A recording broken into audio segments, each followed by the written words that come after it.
अस्सलाम वालेकुम एवरीवन, ज़ेबती के साथ वकार रियल उस्ताद की एक और एपिसोड के साथ रियल स्टेट बजट 2025। इस वीडियो में आगे जाने से पहले आप काइंडली हमारे चैनल को सब्सक्राइब कर लें। वीडियो अच्छी लगी तो उसको लाइक और शेयर भी कर सकते हैं। साल 2025-26 का जो बजट है वो कल अनाउंस कर दिया गया है और उसमें ये बताया गया है कि रियल स्टेट के हवाले से एक मेगा किस्म के रिलीफ पैकेज को भी डिज़ाइन किया गया है। उसकी कुछ इन्फॉर्मेशन हमारे पास है, बहुत ज़्यादा क्लैरिटी उसके अंदर नहीं है, बट आज की इस वीडियो के अंदर हमारी ये कोशिश होगी तो एक उन पॉइंट्स को देखा जाए, समझा जाए किन किन पॉइंट्स के ऊपर बात की गई है और फिर उसके बाद हम इसको फर्दर डिस्कस करते हैं। साद भाई हमारे साथ मौजूद हैं। जी साद भाई, कल हमने सुना मोहम्मद औरंगजेब साहब को, जो हमारे फाइनेंस मिनिस्टर हैं, कि जो उन्होंने कंस्ट्रक्शन और रियल एस्टेट के शोबे के अंदर टैक्स रिलीफ प्रोवाइड किया है, जो कि डेफिनेटली हमें रिक्वायर्ड था और हम रियल एस्टेट को बिल्कुल डाउनफॉल करते हुए देख रहे थे इस टाइम के ऊपर। परचेजिंग के ऊपर विद होल्डिंग टैक्सेस के 3 स्लैब्स हुआ करते थे, 3%, 3.5% और 4%। अब इनको कम कर दिया गया है। जो 4% वाले जो टैक्स अदा कर रहे थे विद होल्डिंग टैक्स बाइंग के ऊपर, वो अब 2.5 हो गया है। 3.5% वाले 2% दे रहे हैं, 3% वाले देंगे 1.5%, जो कि जुलाई ऑनवर्ड स्टार्ट हो जाएगा। उसके अलावा हम एक काफ़ी बड़ा टैक्स देख रहे थे एफईडी के सिलसिले के अंदर। एफईडी आमतौर के ऊपर ऐसे गुड्स के ऊपर होता है, सेल्स टैक्स है, ऐसे गुड्स के ऊपर होता है जो बार बार बन सकते हैं और आप उनसे एफईडी ले सकते हैं। ये हमने फर्स्ट टाइम 2024-25 के अंदर रियल एस्टेट के ऊपर बनते हुए देखा। और न्यू प्रॉपर्टीज या फिर वो तमाम प्रॉपर्टीज हमने खासतौर पे DHFA 7 के ऊपर या DHFA 6 के ऊपर लगते हुए देखा। जिन लोगों ने अपने अलॉटमेंट लेटर्स नहीं लिए थे वो ये टैक्स अदा कर रहे थे।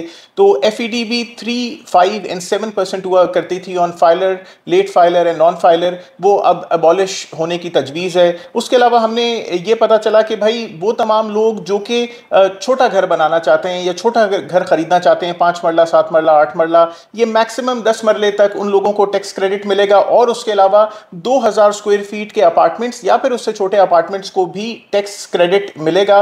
और उसके अलावा फेडरल में स्टैम्प पेपर ड्यूटी हुआ करती थी 4%, जो कि अब कम करके 1% उसे कर दिया गया है। तो और उसके अलावा government would promote mortgage financing. अच्छा साथ में मुझे ये बताएं कि ये जो टैक्सेस में कमी हुई है ये बायर सेलर दोनों के लिए हुई है या सिर्फ ये परचेजर के लिए हुई है, ये थोड़ा सा जरा मुझे बता दें। हमने जब मोहम्मद औरंगजेब साहब को ये बात करते हुए सुना तो उन्होंने कहा कि ऑन परचेजिंग ऑफ प्रॉपर्टी, यानी वो गैर मनकूला जायदाद जो परचेज कर रहे हैं कंस्ट्रक्शन के शोबे के अंदर, वो इसमें कम हो रही है। तो हम we are in a limbo to इस चीज़ को समझने में कि क्या ये सेलर के ऊपर भी कम हो रही है या सिर्फ बायर के ऊपर कम हो रही है। वो डेफिनेटली फाइनल बजट हमें बताएगा कि क्या ये जो फैसिलिटेशन मिली है सिर्फ बायर को मिली है या इसके अंदर दोनों बायर और सेलर शामिल हैं। साथ भी अगर सिर्फ परचेजर को मिल जाए तो क्या कोई रियल एस्टेट के ऊपर यानी बहुत ज्यादा कोई इंपैक्ट आएगा, या दोनों को फैसिलिटेशन मिल जाए, कमी मिल जाए तो फिर बहुत ज्यादा बेहतर इफेक्ट होगा? ये जरा थोड़ा बता दें। देखिए, अगर दोनों को कमी मिल जाए तो फिर तो बहुत जबरदस्त किस्म का इंपैक्ट होगा। हमने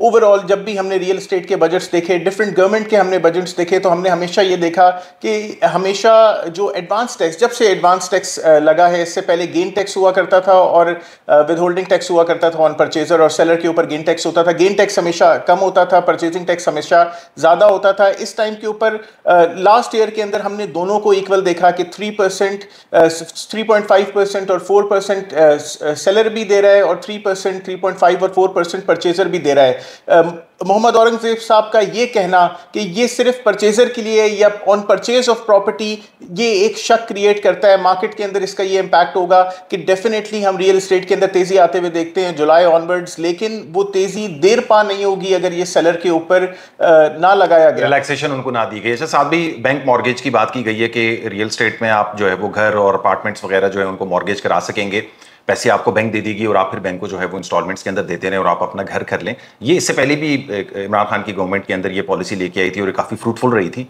तो इसमें भी कोई इसके ऊपर भी कोई न्यूज़ है तो वो भी ज़रा शेयर करें और उससे क्या इम्पैक्ट पड़ेगा? इसके ऊपर मोहम्मद औरंगजेब साहब ने इसके ऊपर एक चीज़ उसके एंड में की कि we should get on with it, यानी अभी तक ये आई नहीं है लेकिन गवर्नमेंट इसके ऊपर सोच रही है और इस चीज़ को लेके आएगी। देखें, इस चीज़ से बहुत ज़बरदस्त किस्म का फ़ायदा होता है। वो जो बनी बनाई प्रॉपर्टी है वो बिकना शुरू हो जाती है, लोग घर खरीदने के लिए उनके लिए आसानी हो जाती है। खान साहब की गवर्नमेंट के अंदर ये 20-20 साल के लोन्स दिए गए थे मॉर्टगेज फाइनेंसिंग के सिलसिले के अंदर। अब 20 साल में आपने अपने घर के पूरी कीमत को अदा करना है और बैंक आपका यकमुश्त एक पेमेंट आपके लिए कर रहा है। तो आई वुड से कि ये एक बहुत ज़बरदस्त इकदाम है और अगर गवर्नमेंट ये प्रॉपरली ले आती है और हर कोई बैंक से फाइनेंसिंग करा सकता है अपनी प्रॉपर्टी की, तो ये रियल एस्टेट को डेफिनेटली बूस्ट करेगी। कोई बैंक क्रेडिट का भी आपने जिक्र किया है कि बैंक जो है वो आपको टैक्स क्रेडिट को इसके अंदर देगा आपकी रियल स्टेट को, कंस्ट्रक्शन के हवाले से या किस हवाले से, वो मुझे इतनी ज़्यादा समझ में नहीं है, उसमें भी थोड़ी सी क्लैरिटी दें। ये घरों की खरीदो फरोख्त के हवाले से हमने इस चीज़ को देखा कि जो भी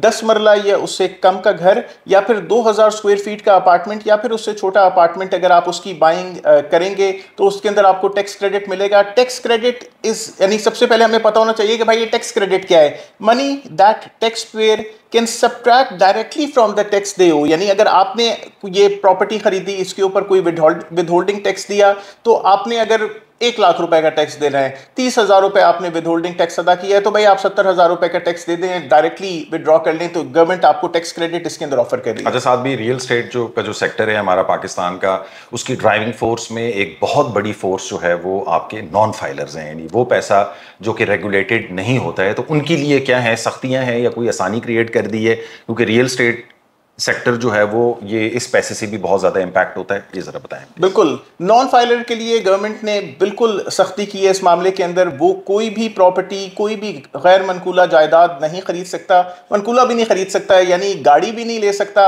और रियल एस्टेट में भी बाइंग नहीं कर सकता। और अगर बैंक विड्रॉल पे अपना कैश आउटफ्लो करेगा, 2 लाख रुपए से ज़्यादा के पैसे करेगा, तो कुछ ना कुछ उसके ऊपर सख्ती है। उससे कम अगर अमाउंट कर रहा होगा तो 7.6% का टैक्स अदा करेगा, यानी 1 लाख रुपए के ऊपर आप 760 रुपए आप टैक्स की मद के अंदर अदा कर देंगे। तो काफ़ी सख्ती है रियल एस्टेट में नॉन फाइलर्स के लिए। वैसे तो मेरा ख्याल है कि नॉन फाइलर के ऊपर गवर्नमेंट को सख्ती नहीं करनी चाहिए, पूरी दुनिया के अंदर नॉन फाइलर बाय कर सकता है। क्या आप नॉन फाइलर को मना कर रहे हैं आटा खरीदने से? क्या आप उसे मना कर रहे हैं चीनी खरीदने से? क्या वो जब जाके किसी ब्रांड की जीन्स खरीदता है तो क्या आप उसको मना कर देते हैं? जूते लेता है तो आप उसे मना कर देते हैं? आपको ये सिर्फ रियल एस्टेट के लिए इन्होंने ये रखा हुआ है बस कि ये रियल एस्टेट में ना कर, सिर्फ रियल एस्टेट के अंदर, पूरी दुनिया में रियल एस्टेट, गाड़ी और ट्रैवल, पूरी दुनिया में ये बंदा इन्वेस्ट कर सकता है। He can invest in gold, he can invest in dollar, he can invest in crypto currencies, he can invest anywhere, but he can not invest in property.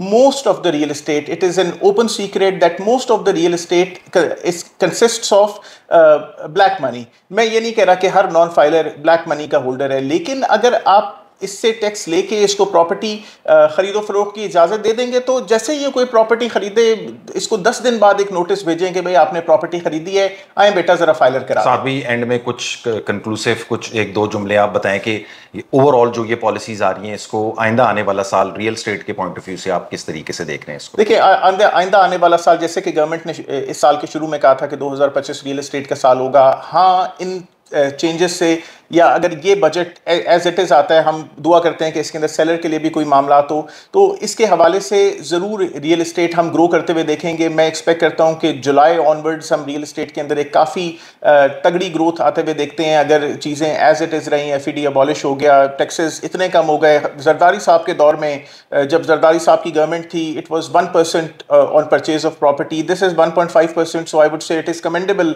कि आप अपनी प्रॉपर्टी के ऊपर ये मामलात करेंगे। FED अबॉलिश हो जाएगी बाइंग के टाइम के ऊपर। तो डेफिनेटली रियल एस्टेट के अंदर मैं एक रिलेटिव, मैं इसको बहुत हाई बूम नहीं लेता, लेकिन एक रिलेटिव बूम आते हुए देखता हूँ। उसके अलावा अगर जो लोग बैंक के अंदर अपने पैसे रख रहे हैं और सूद खा रहे हैं, तो उसके ऊपर भी गवर्नमेंट ने, उनको जी निगेट किया जा रहा है कि जी वो टैक्सेस बढ़ा दिए हैं, सेविंग के ऊपर भी, बॉन्ड्स के ऊपर भी 25% टैक्स गवर्नमेंट ने लगा दिया है। गवर्नमेंट ये चाह रही है कि लोग बैंक्स में पैसे ज्यादा ना रखें, मार्केट में लेके आएं। अगर आप सूद के मद में 1 लाख रुपए ले रहे हैं तो बेटा 25,000 रुपए, बेटा नहीं कहना चाहिए, हाँ। सर 25,000 रुपए आपको गवर्नमेंट को अदा करने पड़ेंगे टैक्सेस के तौर के ऊपर। और उसके अलावा इस तरीके के टैक्सेस, इवन जो म्यूचुअल फंड्स हैं, उसको भी गवर्नमेंट बहुत ज़्यादा प्रमोट नहीं कर रही। तो इससे हमें ये नज़र आ रहा है कि गवर्नमेंट ये चाहती है कि ये पैसा आप बाहर निकालें और इसको डिफरेंट एरियाज में लेके जाएं। आप इसको ज़राई ज़मीन में लगा सकते हैं, उसके हवाले से गवर्नमेंट ने काफ़ी ज़बरदस्त रिलीफ प्रोवाइड किया है। आप उसको रियल एस्टेट में लगा सकते हैं,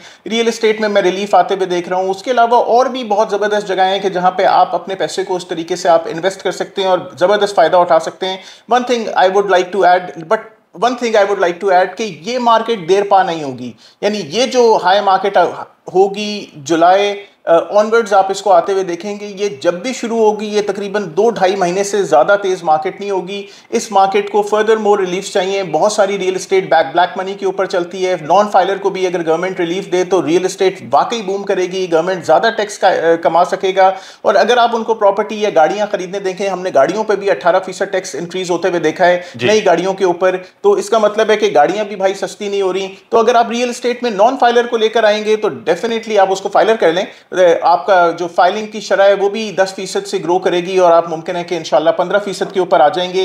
plus I would like to add कि स्टैंप ड्यूटी फेडरल गवर्नमेंट के अंदर मैंने नहीं देखी। ये भी एक बड़ा सादवी मसला था कि स्टैंप ड्यूटी फेडरल में लगती नहीं है और ये कह रहे हैं कि 4 से 1% कर दिए फेडरल में और प्रोविंस उसको फॉलो कर ले। तो देखें ये जो 4 से 1% गवर्नमेंट ने स्टैंप ड्यूटी के बारे में बात की, मैं इस चीज को लेकर आता हूं कि भाई मैं प्रोविंशियल के अंदर जब भी हमने कोई प्रॉपर्टी की ट्रांसफर कराई है, purchaser was paying 1% stamp duty and 1% TMA तहसील म्युनिसिपल अथॉरिटी फी। तो हमें ये 1% प्रोविंशियल टैक्स हमें नजर आ रहा था जो कि 2% था। 4% क्या है मुझे इसका कोई बखूबी इल्म नहीं है। ये शायद मुझे अगर किसी को तो जरूर हमें सिखा दें अगर गलतफहमी हो गई हो या कोई करेक्शन वगैरह रिक्वायर्ड। आई होप कि गलतफहमी ना हुई हो। मगर ये बजट की स्पीच के अंदर, कौमी बजट के अंदर अगर किसी को 4% के बारे में पता है तो जरूर हमें कमेंट्स के अंदर आगाह करें ताकि मेरे ख्याल से साथ भी ये जो टैक्स की पॉलिसीज आई हैं, गवर्नमेंट ये चाह रही है कि थोड़ा बहुत रिलैक्सेशन क्रिएट हो। उन्होंने कुछ करने की कोशिश भी की है, बट आई थिंक इसके ऊपर अभी आइंदा आने वाले दिनों के अंदर हमें ज्यादा क्लैरिटी मिलेगी। मेरे ख्याल से वीडियो को जो है वो, तो मैं उम्मीद करता हूं कि ये टैक्स आप लोगों के लिए बहुत सारी आसानी लेकर आए, बहुत सारे अच्छे पैसे कमाएं। और आप अगर कमाना चाहते हैं बहुत अच्छे पैसे तो इन्वेस्ट करें रियल उस्ताद के थ्रू, ताकि हम भी 2-4 पैसे अच्छे कमा लें और इंशाल्लाह हम सब लोगों को बहुत सारा फायदा और नया बजट मेरे मुल्क के लिए, मेरी कौम के लिए बेहतर हो। Like share subscribe contact detail जो है वो वीडियो को डिस्क्रिप्शन के अंदर मेंशन है। फेसबुक पेज और इंस्टाग्राम पेज भी आप उसको भी लाइक कर सकते हैं। अपना ख्याल रखें। अस्सलाम वालेकुम।